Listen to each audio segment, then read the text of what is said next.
Hello అందరికీ.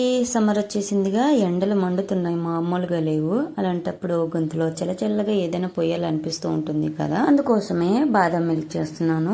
బయటికి వెళ్ళినప్పుడు దేనికైనా యూజ్ అవుతుంది కదా అని చెప్పి కస్టర్డ్ పౌడర్ తీసుకున్నాను. అది ఇప్పుడు యూజ్ అయింది. బయట తాగే డ్రింక్స్ కన్నా మన ఇంట్లో మన చేతులతో చేసుకుంటే సాటిస్ఫాక్షన్ వేరు కదా. ఇంట్లో మనకి నచ్చినట్టు ప్రిపేర్ చేసుకోవచ్చు. ఇంకా ఈ సమ్మర్ లో గ్యాస్ ఫామ్ అయ్యే డ్రింక్స్ అసలే తాగకూడదు. నేను ఈ బాదం మిల్క్ ని ఎలా చేశానో చెప్తాను. బాదం మిల్క్ చేసుకోవడం కోసం నేనైతే 1/2 లీటర్ పాల ప్యాకెట్ అయితే తీసుకున్నాను. ఇక్కడ నేను ఓన్లీ పాలతో మాత్రమే చేస్తున్నానని చెప్పట్లేదు, కొద్దిగా వాటర్ కూడా యాడ్ చేయాలి. బాదం మిల్క్ పాలు గిన్నెలో పోసుకొని మరిగించుకునేటప్పుడు అందులో కొద్దిగా షుగర్ కూడా వేసుకోవాలి సరిపడినంత. నెక్స్ట్ నేను 1 కప్పులో పాలు తీసుకొని అందులో కస్టర్డ్ పౌడర్ యాడ్ చేసుకొని ఉండలు లేకుండా బాగా మిక్స్ చేసుకొని మరుగుతున్న పాలల్లో కలుపుకోవాలి.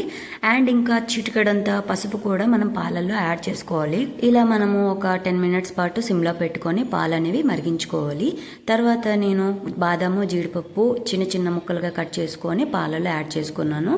లాస్ట్కి పాలన్నీ చల్లారాక నేను ఇలాచీ పౌడర్ అయితే యాడ్ చేసాను. ఇందులో మనకి కావాలంటే చెర్రీస్ కూడా యాడ్ చేసుకోవచ్చు.